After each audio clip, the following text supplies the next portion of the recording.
wanted to ask you, what is the difference between home game and away game as far as the atmosphere and crowd noise, and just how did it feel different? Uh, I mean, we really didn't kind of get a tell of two tales because just Vanderbilt really didn't have a lot of fans there. That that I know they had their students, but um, I just know like when we were in Tiger Stadium, we kind of felt the energy from the fans, and we didn't really need the I guess the audio crowd noise because we got it from LSU fans. Um, I guess that'll be the only difference that I can say now that compared from home and away is that when we were in Tiger Stadium, we really didn't need the audio.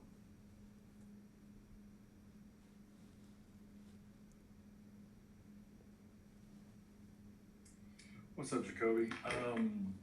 I know nothing's decided yet, but we have another hurricane in the Gulf. I'm sure you're probably a little used to it by now. But Mm-hmm. does it affect the players at all? Is it something that you guys talk about? Speculate, whatever. And I guess just your thoughts on if this game has to change location or time. I mean, there's not anything that we're focused on pertaining to the game plan. Of course, we're worried about our families and making sure everything's okay. Uh, outside of football, but when it comes to the game and where we're going to play, that's something that we're not going to worry about. There's something that Coach O is going to tell us, and if we got to travel on Friday to Missouri, that's something that we're going to do. But I don't think that's going to affect how we're going to prepare for this game.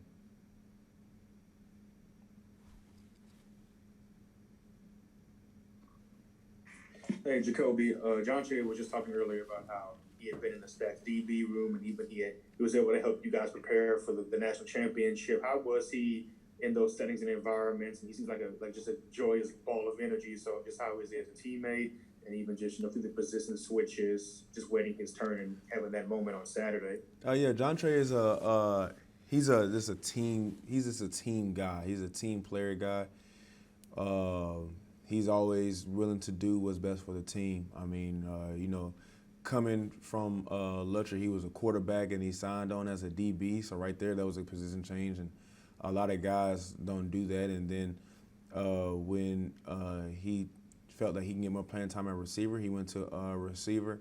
And then people forget, I want to say 2 years ago when we were short on corners for the Fiesta Bowl, just that in that short week he learned the entire game plan and went back to play corner, and then went back to play receiver. So John Trey is going to go wherever the team needs him to go, and I mean you see that a lot with a lot of these guys on the team. That just speaks to the character of the team. But John Trey is just the epitome of a team first guy. Hey, JaCoby. I was just wondering if you could tell us maybe a little bit of an early kind of scouting report of what you guys have seen on film of Missouri. They like a lot of motions, a lot of splits. I mean, just what are your, I guess, early impressions of your preparation for Uh, this? the things that I get from Missouri is just like you said, they do a lot of motions. They do show you a lot of eye candy stuff. So the big thing, especially with the young guys, is eye discipline. You don't want to be looking at the motions and looking at the backfield because sometimes they run orbit motions and fly motions just to run a simple outside or inside zone play. But what those motions do is get you out of your gap, get you out of position, and they hit something and they run something kind of basically very, very simple. It kind of reminds me of kind of what Auburn does with Gus Malzahn. I think the offensive coordinator actually coached with him, so it's kind of similar in that type of sense. Yeah, Jacoby Ron Higgins, Tiger Rag. Can you talk about this? Whose idea was it for the Tigers United patch, and what does it mean to have that on your jersey? Matter of fact, I think that idea came from Greg Stringfellow. I think that's one of his ideas to put it on there. I think that's something that the administration came up with to put it on our jerseys, and they let us pick out like the font and the color and stuff like that. So that was pretty cool. But it means a lot. It kind of just shows how the administration is kind of getting behind the student athletes on what we're trying to do and what we're trying to accomplish with social injustice and the other things that's going on in society. So for them to come up with the idea to put that on our jersey, which our jersey is very traditional, and we always wear the white jersey. So for them to want to edit it, if you will, and put that type of patch on there means a lot. Thanks. Hey, JaCoby, I mean, you've kind of become the obvious poster child for guys moving positions until they find their home. So I guess what have you seen from Joseph Evans, obviously in the past 6 months, basically changing positions 3 times and carving a rollout?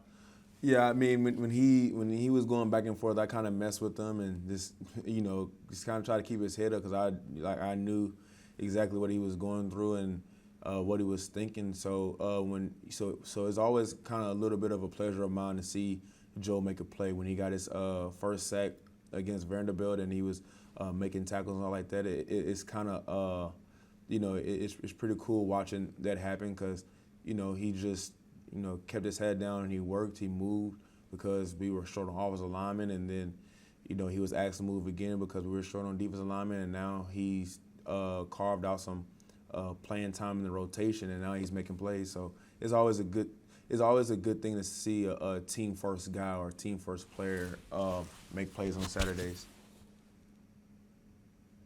Hey, JaCoby, this is Josh Sibley with Louisiana Gridiron Football. What's it like? What's the excitement level like with Eli and Derek, and watching those guys battle each other out for interceptions and pass breakups each week? It's pretty cool. I mean, I think Elias has learned a lot from Derek, and he's just applying that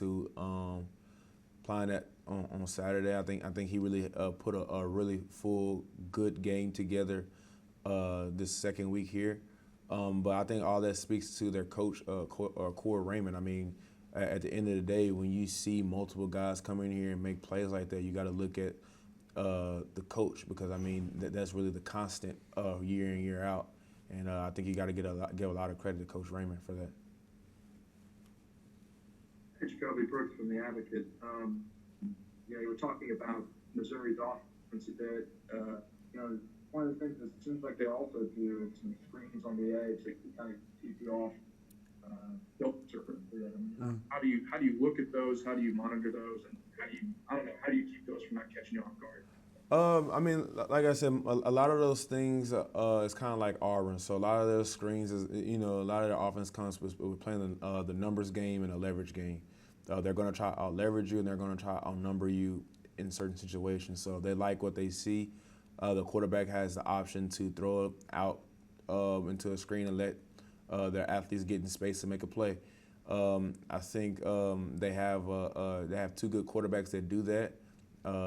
And I know that that's what they're going to try to do because that plays to their strengths. So as a defender, that's going to be our job to try to take that stuff away. Following up on that, I mean, is the defense still on punishment, or? No, we had a little leeway to this week. I mean, you don't want to keep doing punishing everybody for a good performance, but. The whole thing I hope everybody got out of that was now they see what it takes to get a dominating win in the SEC. And hopefully that guys took what they learned from that and just basically applying it throughout the week this week. So we don't have to go through the same feeling that we did 2 weeks ago, and keep pushing forward and keep having a good season this year. Hey, JaCoby, Wilson Alexander from The Advocate. Hope you're doing well. Not sure how much you would have been paying attention to this in preseason practice, but Orgeron said yesterday the kicking competition actually ended up being really close between Preston and Cade. How would you describe that battle during the preseason, and how comfortable do you think Cade is now here in his sophomore year after nailing that 53-yarder? I think with Coach O, I mean, I'm pretty sure everybody's position was up for grabs. When his famous quote is, the position is etched in sand. No one has a solidified position on the team. So when the kickers they were battling it out, they it was interesting to watch, because it would be like they'll keep backing the ball up, and we were like, there's no way that they're going to make their kick, or they have enough leg to do that. And they kept surprising us every time. I mean, I'm going to say up to last week, we do a 2-minute drill, and we about stopped the second team offense around like the 43 or the 45, and they just put the second team kicker out there and just to see what he was made of, and he just knocked the kick down like it was nothing. And for a defense, we felt, you don't want that score, but at the end of the day, when you see that your second team kicker can hit a 60-yard field goal without ease, and then you know that Cade can, he can do that just as easy. You have a lot of confidence in that room, and like I always say that we always have the best special teams players and a special team coach in the nation. We'll wrap up with Jarrett and John. Hey, JaCoby. Jarrett Roser, TigerDetails.com. The new faces up front, what have you seen that specifically impressed you about Jaquelin and BJ and especially Ollie so far? And with the way that Ollie's played these first couple games, how much does that mean to you guys as an entire defense when he's able to get in the backfield like that, and if not get to the guy, bat passes down? I know you've talked about it a little bit, but a little bit more now. Yeah, I mean, it makes our job easy in the secondary because the quarterback doesn't, they don't have all day just to sit there and pat the ball and let receivers run routes. But a lot of that has to do, like I said at the beginning, and what Coach O talks about is having this type of attacking 4-3 scheme. Sometimes things just open up because the offensive line doesn't know where it's coming from. Just about everybody in the front seven can get pressure on the quarterback and blitz. I mean, then you got, you have some other guys in the secondary that can come down and they can pressure the quarterback as well. So it's hard going in trying to, you really can't just circle just one guy or two or three guys of just getting pressure on the quarterback or sacking the quarterback because you have 9 to 10 guys on defense that can do that. So schematics, it really helps not only the D-line stat-wise, but it also helps the secondary when it comes to covering as well. JaCoby, Jacques from Channel 9. Todd Harris, his injury, it looked like it was a tough one for him. Not easy to come back from, and it looked like he struggled to come back for a little while. But how hard has he worked to return, and how did it feel as his teammate to watch him, make an interception the other night? Yeah, Todd's a hard worker. We were just actually talking about him today. That that's somebody that you don't worry about, outside of football. Because you always know he's going to do the right thing. He always means well. And, Todd, I remember when he first did it, it really was a big blow to the team because Todd's one of those guys that, he doesn't get talked about a lot like that, but he's one of those guys where he helps the team chemistry. He's one of those guys that everybody's cool with, everybody likes. And so when he went down, it hurt us a little bit, and but he was here every day getting treatment, getting rehab, and just trying to work his way back. And he worked his tail off to get back this year, and to see him get that interception, it was really exciting. Everybody was excited for him and kind of gave him a pass on the head, and we were excited to see that Todd got that pick, and hopefully moving forward we can see him getting more this year as well. Thanks for the time, JaCoby. All right, thank you.